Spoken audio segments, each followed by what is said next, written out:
नमस्कार.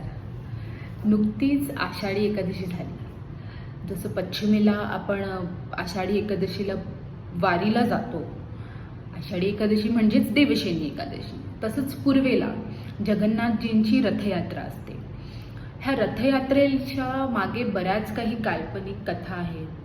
बऱ्याच कथा गोष्टी प्रचलित आहेत की जगन्नाथाला 100 पाण्याच्या घड्याने अंघोळ घातली जाते. मग ते आजारी पडतात. राजवैद्य त्यांचा औषधोपचार करतात. मग जेव्हा ते बरे होतात तेव्हा ते त्यांच्या बहीण आणि भावासोबत रथयात्रेतून जातात आणि पूर्ण विश्व त्यांचं दर्शन घेऊ शकतं. अशी ही एक कथा प्रचलित आहे की विभीषण म्हणजेच रावणाचा भाऊ हा प्रत्येक रात्री पुरीला येतो जगन्नाथाच्या दर्शनाला. सो ह्या दोन्ही गोष्टींना एकत्रित मांडण्याचा एक छोटासा प्रयत्न आहे. सो सहज म्हटलं मी विठ्ठलास, चल विठुराया जाऊ जगन्नाथाच्या भेटीला. चल विठुराया जाऊ जगन्नाथाच्या भेटीला. त्याच्या आजारपणाची वार्ता पूर्ण पंचक्रोशीत आहे. विचारपूस कराया जाऊ पुरीला. माऊली साऱ्या विश्वाची तू पुरीसही कटाक्ष दे. तुझाच सखा तो पूर्वेसही लक्ष दे. विठू म्हणाला पुंडलिकाच्या इटेवर जन्म गेला.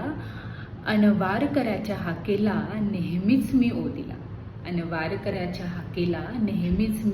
हो दिला. अनवानी तो ऊन पावसाचा गाठेल पंढरी. नसता मी आषाढीला गाभारी. वेडा होईल माझा वारकरी. इथेच उभा राहिलो तटस्थ कित्येक शतक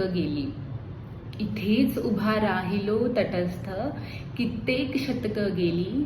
वारींचा मोह सुटेना. पुरीची यात्रा नेहमीच अपुरी राहिली. एक दीर्घ श्वास घेऊन विठू पुढे म्हणतो, सांगतो मी विभीषणाला दर्शनासोबत हरीची